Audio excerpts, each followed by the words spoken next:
There are 5 different ways we can tell whether our red cherry shrimp are male or female. In this video, I'm going to share all 5. Plus, hang around to the end of the video and I'll show you a 6th bonus method. Hello friends, welcome back to the channel. If you're new here, my name is Richard and I'm the author of the new ebook on Neocaridina shrimp. I'm pleased to say we're giving away free copies of this ebook to the first 100 people who click the link in the description. So, method number 1 is size. Red cherry shrimp grow to around 1 to 1¼ inches long. Typically the females will be larger than the males. The females will top out at around that 1½ inch, whereas the males tend to end up around 3/4 inch to 1 inch in length. If you're looking at 2 red cherry shrimp and one is larger than the other, the chances are the larger of the 2 is female. So method number 2 for sexing red cherry shrimp is colour. Red cherry shrimp get their common name from the bright red colours they display. Typically, it's the females that have all the colour.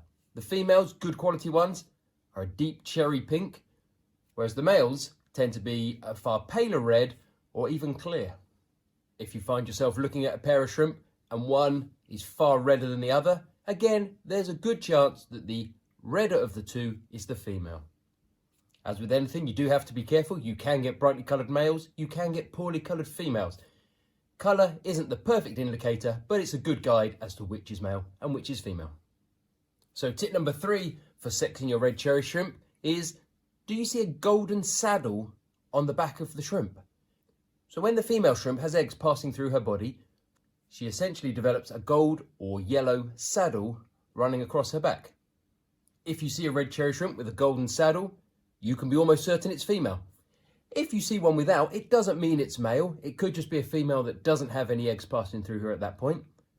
But the presence of a saddle almost certainly means the shrimp you're looking at is female. Now, tip number 4 for sexing your red cherry shrimp is the general body shape of the shrimp.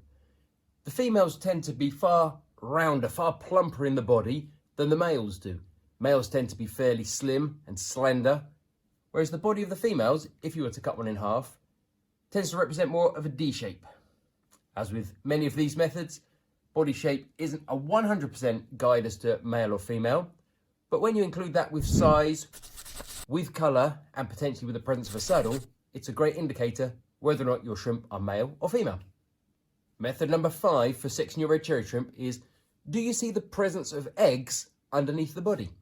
As the eggs are developing, the female suspends them under her body, where she constantly fans water over them. The males don't carry eggs at all. The eggs look like tiny golden balls underneath the shrimp, and she may be holding 20 or 30 of these, whereas the males never hold the eggs. If you see a red cherry shrimp with a golden belly with the eggs suspended beneath her, you know it's female. Again, if you see one without, it doesn't necessarily mean it's a male. It could just mean it's a female who isn't carrying eggs. But the presence of eggs definitely means female. Now, before I move on to bonus tip number 6, perhaps you could help support the channel by pressing that like button. Now, the bonus tip number 6 is really for all of you shrimp geeks out there, because it involves looking at the shrimp's swimmerettes. Underneath each red cherry shrimp, we 5 pairs of swimmerettes, or pleopods to give them their correct name. And on the male shrimp, the first 2 are adapted to transferring sperm from the male to the female to fertilise the eggs. The female pleopods are used purely for fanning the eggs held beneath her. If, like me, you are a bit of a shrimp geek, why not head over to my website, fishkeepinganswers.com/shrimp, where you can find dozens of other articles all about red cherry shrimp. Now, another question I'm frequently asked is, what do red cherry shrimp eat? And I answered that question in this video here. Thanks for watching.